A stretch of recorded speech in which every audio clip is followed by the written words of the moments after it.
Hi everybody.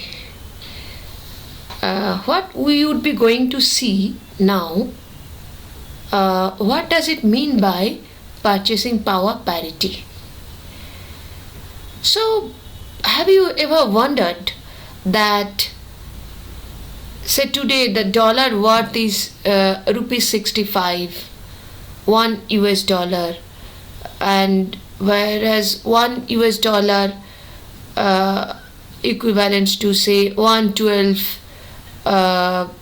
Japanese yen at same point of time. Yeah, so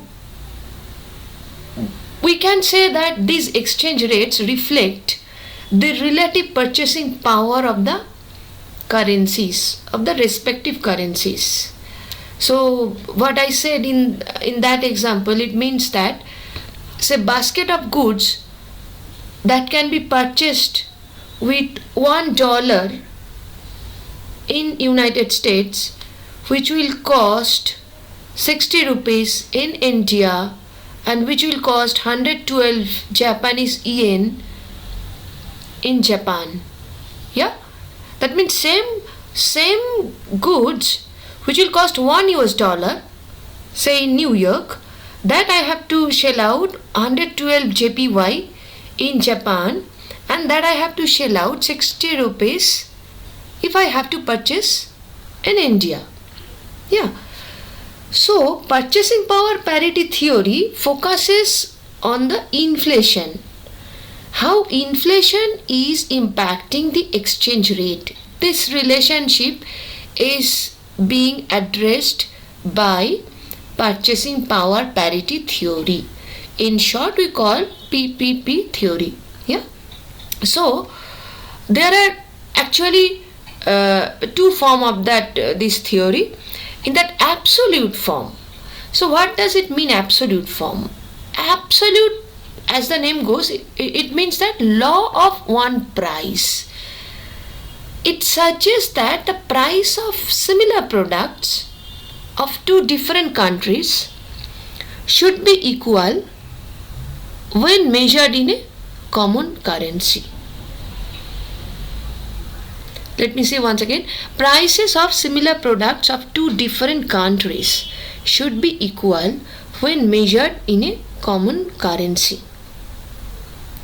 If a discrepancy in prices as measured by a common currency exists, the demand should shift so that these prices should converge.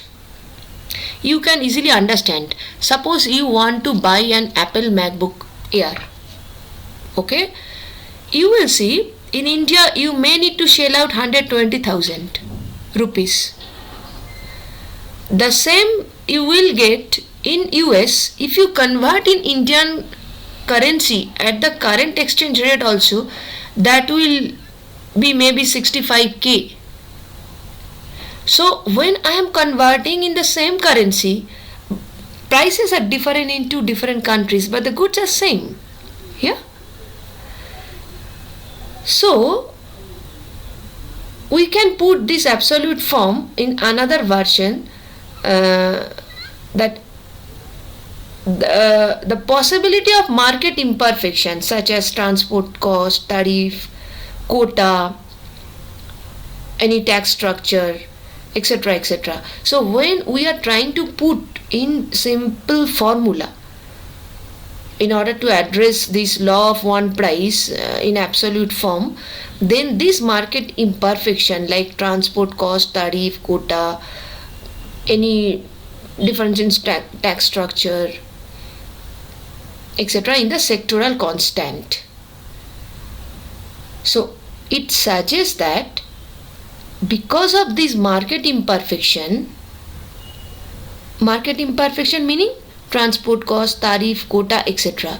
So because of these market imperfections, price of similar products of different countries will not necessarily be the same when measured in a common currency. Okay, But this theory also states that the rate of change in prices of products should be somewhat similar when measured in a common currency, as long as the transport cost and trade barriers, these sort of stuffs, are unchanged. So it is saying in equilibrium form, it should be the spot rate, say in our example it is INR by USD, rupee per dollar. This is spot rate. This should be equals to sectoral price and share constant into PT by PF. PT is the price level in India, that is the domestic market. PF is the price level in foreign market. In our example, this is United States for the moment in our example, right? What does it mean? Suppose a pen drive cost or portable hard drive cost say 10,000 rupees in India. The transportation cost, say from Mumbai to New York, say 1,000 rupees, and import duty levied by US on that pen drive or hard drive is say 2,000. So what was costing 10,000 in India,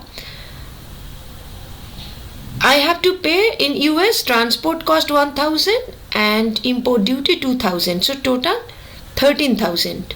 So in that case, sectoral constant, which is this, sectoral constant would be 10,000, which is the cost in India, divided by 13,000, which is the cost in US. So sectoral constant would be 0.7692. Yeah. Now, in this way, if we have to deal, then every product we will get different constants, right? Jillions of products and we will have jillions of constants.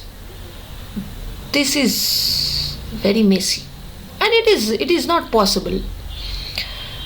So we can overcome in this way if we think of, say, weightage. We take weightage for a basket of goods in two countries. So that basket of goods that we can get through index of consumer price index, CPI. Now CPI also will have another challenge on its own. The basket of goods or consumer price index, it depends, it varies from country to country based on their consumption pattern. Yeah, so the basket of goods or CPI, what all the goods and products and commodities are included, say for India or say for Malaysia, that may not be the same for Finland or say for Netherlands, because country to country consumption pattern varies, right? So the aggregation of goods and also would become a very complicated exercise. So how to overcome that problem then?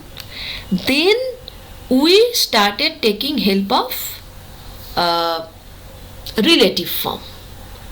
So the relative form of the purchasing power parity tries to overcome the problems of market imperfections and consumption patterns between different countries. Yeah. So what does it mean? Suppose exchange rate between Indian currency and US dollar is 60 rupees per dollar, and inflation rate 12% in India and 4% in US. That means a basket of goods in India, let's say costing now 60 rupees, will cost 1 year. After 1 year, how much it will cost? In our example, we are assuming basket of goods is 60 rupees and inflation rate in India 12%. That means after 1 year, I have to pay 60 into 112%, which is 67.2 rupees. and that similar goods in US will cost $1.04 1 year from now. Why 1.04? Because in my example I have assumed US inflation is 4%. So what cost today $1, after 1 year the same goods will cost $1.04. So then what would be the exchange rate at that point of time? That goods in Indian currency I have to shell out after 1 year 67.2 rupees, which is now 60 rupees because of 12% inflation, and the same goods would be $1.04. So the dollar exchange would be 67.2 divided by 1.04, 64.61. So $1 exchange value would be after 1 year 64.61 or 62. Yeah, the same can also be worked backwards to say what should have been the exchange rate 1 year before. I mean, we can do after 1 year factoring inflation, we can see before 1 year also. It can work in both the ways, taking into account the inflation rate during last year and the current spot rate. So as per this theory, expected spot rate would be equals to current spot rate into expected difference in inflation rates. To put it in this kind of notation, that if ES1 is the expected spot rate in time period 1 and H0 is the current spot rate, direct quote, then expected spot rate in any period, it may be 6 months, it may be 1 year, and defined period, it would be equals to current spot rate into 1 plus inflation rate in the home country divided by 1 plus inflation rate in the foreign country. Yeah. So in this relative purchasing power theory, any differential exchange rate to the one propounded by the theory is the real appreciation or real depreciation of one currency over another.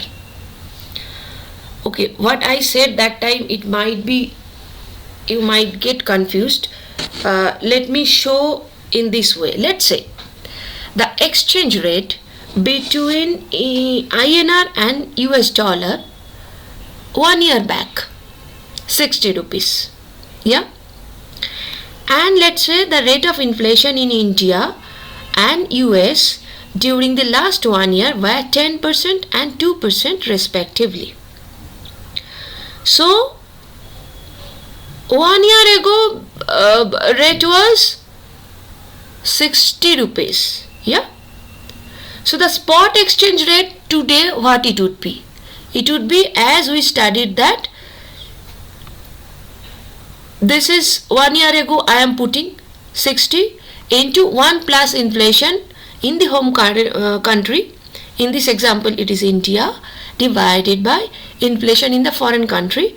In this example it is US. So 60 rupees into 1 plus 10% divided by 1 plus 2%, because we have assumed that foreign inflation, US inflation is 2%. Yeah, so let me do that. The thing is that it is 60 rupees into, what I need to do, 1 plus 10% divided by 1 plus 2%. Yeah, let me put formula now. So 1 plus 10% is 1.10 divided by 1 plus 2%, 1.02. So 60 rupees into this 64.61 2.71. Yeah, so this we can say rupees 64.71, right? This would be today's spot rate, right? Ideally should be. If only exchange rate matters, if only inflation matters, then if 1 year ago my rate is 60 rupees per dollar, and because of this inflation my exchange rate should be 64.71 rupees per dollar. But imagine actual exchange rate today is, say, imagine actual exchange rate, say 66 rupees. It is quoting 66 rupees. Then what is the thing? Real appreciation is, then real, understand one thing, it should be 64.71. However, actual exchange rate quoting 66 rupees. Yeah. So my real appreciation is 66 minus this. So real appreciation is rupees 1.29. Okay. Can I write that?